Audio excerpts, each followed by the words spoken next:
के नाम पर हम लोग चलेंगे आगे और सभी लोग अगर धर्म के प्रचार करें तो देश आगे नहीं जाएगा, कहीं ना कहीं पीछे जाता हुआ नजर आ रहा है जी। इसलिए हम तो कहेंगे सरकार से भी निवेदन पीछे जाता हुआ नजर कैसे आ रहा है? जब राम मंदिर प्राण प्रतिष्ठा किया जा रहा है तो फिर पीछे कैसे जा रहा पीछे कैसे जा रहा है? आप एकदम सटीक सवाल किए हैं। तो मैं तो पहले कह चुका कि मैं भी किसी भी धर्म का विरोधी नहीं हूँ, क्योंकि ये स्वतंत्रता संविधान देता है, हम संविधान के है? नमस्कार दोस्तों, मैं प्रमोद कुमार और आप देख रहे हैं सच न्याय तक। दोस्तों, अभी हम गिरिडीह जिला के अंतर्गत आने वाले जमुआ प्रखंड के एक गांव जो चरपक्को कहा जाता है, आज हम इधर से क्रॉस कर रहे थे। तो यही क्रॉस करने के दौरान मैंने देखा कि यहाँ पर कुछ युवा साथी, अभी ठंड का काफ़ी शीतलहरी चल रहा है, तो कुछ युवा साथी यहाँ पर आग ताप रहे हैं। हम इन लोगों से आज जानने का यह प्रयास करेंगे, क्योंकि आप सभी को जानकारी होगा कि आने वाले 22 जनवरी को देश में राम मंदिर जो अयोध्या में प्राण प्रतिष्ठा का कार्यक्रम किया जा रहा है, इसी के बारे में कुछ हम जानकारी लेंगे यहाँ के युवा साथियों से कि इस राम मंदिर के बारे में प्राण प्रतिष्ठा। आइए हम जानते हैं यहाँ के युवा साथियों से। आइए कैमरा में।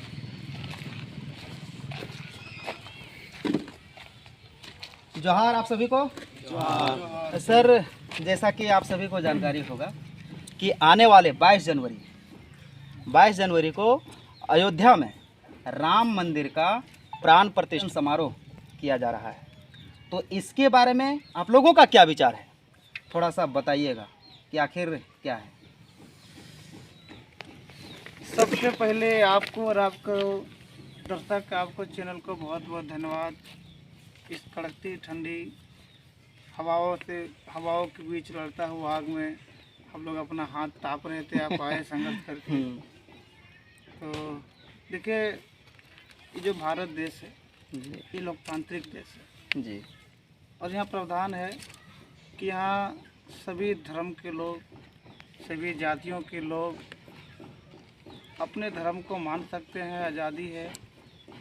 और राम मंदिर का उद्घाटन हो रहा है, छत लेकर के लोग घूम रहे हैं गांव-गांव तक, ये अच्छी बात है। वो अपना धर्म का प्रचार प्रसार करे, उसकी स्वतंत्रता है जी। और जिस तरह से घूम रहे हैं, राम मंदिर बने, मस्जिद बने, अच्छी बात है। सब लोग अपना अपना धर्म का प्रचार प्रसार करें, उसमें स्वतंत्र है, ये सबों की सारे लोग स्वतंत्रता है। स्वतंत्र है। लेकिन हम ये कहना चाहेंगे कि भाई देखिए, कि भारत जो है तो सोने के चिड़िया भी कहा जाता है और कहा जाता है कि यहाँ जब राष्ट्रगान होता है उसमें एक लाइन है जिसमें बोलता है हिंदू मुस्लिम सिख ईसाई यहाँ है सब भाई भाई। ये भाईचारा वाला भी देश कहा जाता है जी। जहाँ एक थाले में हिंदू मुस्लिम सिख ईसाई खाते हैं। जब एक दूसरे को कुछ दिक्कत समस्या होती है तो उसमें भी अपनी सभी निभाते हैं लोग, साथ सहयोग देते हैं अपना भाई समझ करके। ये है हमारा भारत देश का संस्कृति। तो इसे हम कह सकते हैं कि अनेकता में एकता वाला देश, इसी से हमारे देश की सुंदरता बढ़ती है। ये है ये जो है ना, ये भारत के संविधान की खूबसूरती है जी। इसी को तो गणतंत्र लोकतंत्र कहते हैं जी। लेकिन एक चीज़ और है कि भाई देखिए, सिर्फ धर्म के नाम पर हम लोग चलेंगे आगे और सभी लोग अगर धर्म के प्रचार करें तो देश आगे नहीं जाएगा, कहीं ना कहीं पीछे जाता हुआ नजर आ रहा है जी। इसलिए हम तो कहेंगे सरकार से भी निवेदन पीछे जाता हुआ नजर कैसे आ रहा है? जब राम मंदिर का यहाँ पर उद्घाटन किया जा रहा है तो फिर पीछे कैसे जा रहा है? पीछे कैसे जा रहा है? आप तो एकदम सटीक सवाल किए हैं। तो मैं तो पहले कह चुका कि मैं भी किसी भी धर्म का विरोधी नहीं हूँ, क्योंकि ये स्वतंत्रता संविधान देता है, हम संविधान के पुजारी जी। तो सब लोग स्वतंत्र हैं। लेकिन मैं इसलिए इस बात को कहा कि भाई यहाँ जब लोकतंत्र बने 75 साल हो गए, 14-15 बार MP MLA बने, प्रधानमंत्री मुख्यमंत्री सब बने, लेकिन देश का स्थिति जो देख रहे हो, GDP कैसे गिर गया। हम लोग क्या करते, सिर्फ धर्म के पीछे भाग रहे हैं, इंसान के पीछे नहीं भाग रहे हैं। जिस तरह अभी जितना चिंता फिक्र हो रहा है मंदिर, इंसान के पीछे नहीं, इंसानियत होगा ना, इंसानियत एक भावना के पीछे। जी जी जी। अब देखिए, जिस तरह अभी इतना चिंता किया हुआ है कि राम मंदिर बने, अच्छी बात है। लोग घूम रहे, गांव-गांव जा रहे हैं, वो भी अच्छी बात है। तो हम वही कह रहे हैं, सरकार से भी कहना चाहेंगे, लोगों से भी कहना चाहेंगे, भाई इतना थोड़ा सा और कभी कभी जो है धर्म से हट करके, जाति लिंग भेद ये सब हट करके, उच्च नीच से हट करके, इंसानियत के राह पर चल करके और सरकार को भी कहेंगे भाई इसी तरह थोड़ा सा एकदम थोड़ा और तेज गति से आते और देखते कि किस गांव में भूखा कौन सो रहा है, जी किसका घर में आज जो है तो पानी चू रहा है, जिसका घर फूट गया है, घर टूट गया है, वो कैसे सो रहा है, कौन अशिक्षित है, शिक्षा से कौन कमज़ोर रह गया है, उसका आर्थिक स्थिति क्या है, बीमार कौन हो गया है, उसकी हालत क्या है, ये सब भी देखने की ज़रूरत थी, लेकिन ऐसा कभी हुआ नहीं। तो इसके लिए तो नई शिक्षा नीति भी आई है और भारत सरकार, जैसा कि ये सभी को जानकारी भी है कि आयुष्मान भारत के तहत इसमें 5 लाख का इलाज भी किया जा रहा है मुफ्त में। तो शिक्षा और स्वास्थ्य दोनों तो सही है ना, तो फिर इस पर आप क्वेश्चन मार्क कैसे कर रहे हैं? हाँ, ये बताते हैं। अब ये जो बात बोले ना वो सब कागजों में है, ठीक है, कागजों में है। अगर ऐसा है तो यहाँ का अगर एमएलए का तबीयत खराब हो जाता है, एमपी का खराब हो जाता है, तो फिर लंदन विदेश क्यों चले जाते हैं? आता है ना भाई सरकारी हॉस्पिटल, जहाँ व्यवस्था बना कर रखा है, सदर हॉस्पिटल हर एक प्रखंड में बना के वहाँ इलाज करते हुए देखेंगे। देखो जब वो व्यवस्था सरकार ने खुद करी है तो अपना इलाज बाहर क्यों करा रहा है? ये सब सिर्फ कागजों में है, सब भोले भाले जनता को सिर्फ और सिर्फ लॉलीपॉप दे रहा है और कुछ नहीं से ज़्यादा। ये एक बिजनेस है, इसके नाम पे तो बड़े बड़े जो कंपनियों को ठेका दे के रखा वो कमा रहा है गरीब से, और कुछ नहीं है इससे ज़्यादा। अच्छा। और ये जो राम मंदिर पर बात की है भाई, मैंने पहले कहा कि स्वतंत्रता सबकी है, तो हम रिक्वेस्ट करेंगे भारत के सभी नागरिकों को, सभी धर्मों को, सभी जातियों के भाई अगर कहीं भी जाए तो देखिए अभी एक चीज़ और आ रहा है, एक त्यौहार आ रहा है, इससे भी बड़ा त्यौहार है, लोकतंत्र का त्यौहार। अभी जो लोकसभा का चुनाव होने जा रहा है, जी। तो आप देखे होंगे जब भी चुनाव होता है तो हिंदू मुसलमान होता है जी। कहीं बटालियन का जो कैंप ही उड़ा दिया जाता है, मतलब बहुत सारे दंगा होगा। तो मैं कहता हूं कि भाई धार्मिक बनना ठीक है, लेकिन दंगाई बनना कहीं उचित नहीं है। तो मैं लोगों से रिक्वेस्ट करूंगा, भारत के सभी जाति धर्मों से, कि जो जो कर रहा है भाई। अच्छा, दंगाई कहाँ, दंगाई के बारे में आपने कहा, तो दंगा कहाँ फैल रहा है? दंगा फैल रहा है ना, अभी एक न्यूज़ में देखा मैंने कि कोई तिवारी है, वो कह रहा था कि राम मंदिर को ब्लास्ट होने वाला है, उसमें तो पकड़ा गया, गिरफ्तार हुआ। इसलिए मैं बोल रहा हूँ कि मंदिर का उद्घाटन पहले होने से पहले बहुत कुछ हो रहा है, तो जहाँ हुआ वहाँ पुलिस अपना कार्रवाई कर रहा है। लेकिन मैं जिस क्षेत्र में रहता हूँ, मैं क्षेत्रवासियों से भी कहना चाहूँगा भाई उसके रास्ते पर ना चलें। आप जो है कि इंसान है, इंसानियत कायम करें, भाईचारा बना के रखें, जो जैसे जा रहा है, जैसा अपना प्रचार कर रहा है करें, आप भी स्वतंत्र आप भी अपना करें, और किसी भी प्रकार से ऐसे लोगों से बचें। अगर आपको उसकाने का प्रयास करेगा तो उससे बचें, आप उसके बहकावे में ना आएँ और अपना बचाव समय करें।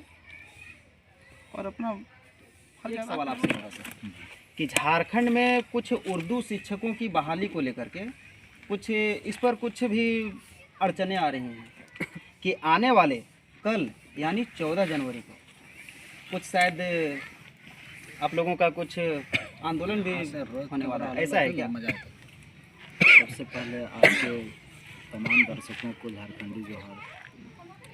अभी जो झारखंड सरकार का एक नियमावली 2024 आया है स्कूली साक्षरता विभाग द्वारा, ये इसमें जो उर्दू शिक्षकों की जो ये सीट था जी, जिसको समाप्त किया जा रहा है।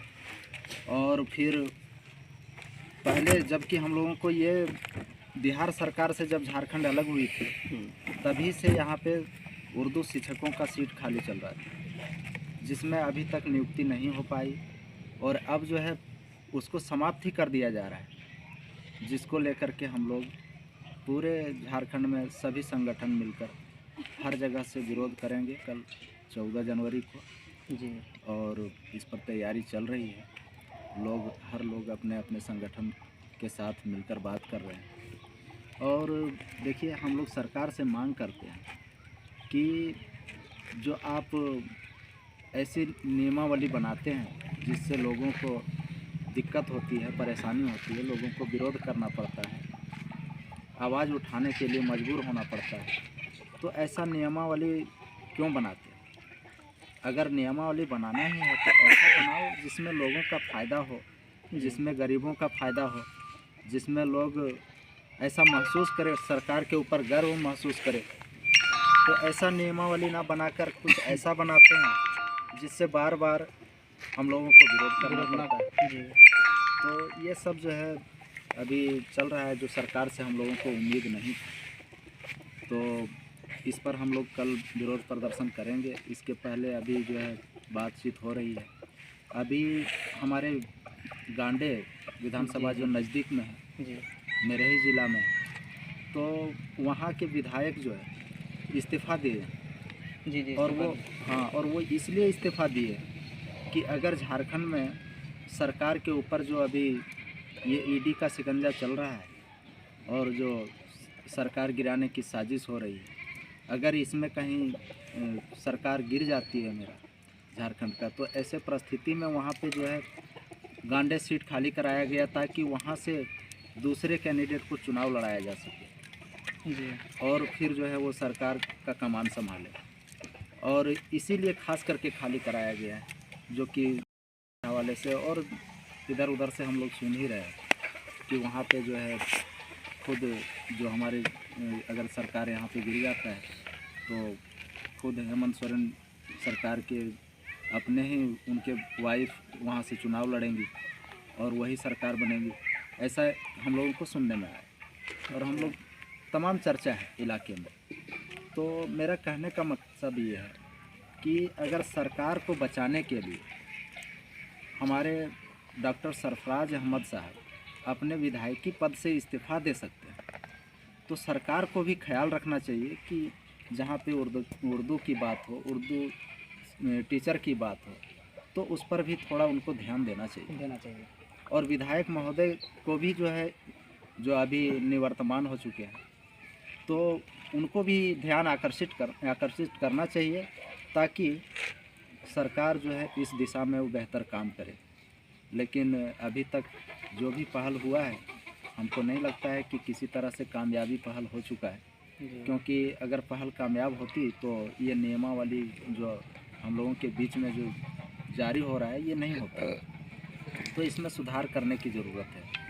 हम लोग विधायक महोदय से भी मिलेंगे, उनसे भी बात करेंगे और हमारे ज़िला के सदर विधायक सुदीप कुमार सोनू जी से भी हम लोग मिलेंगे।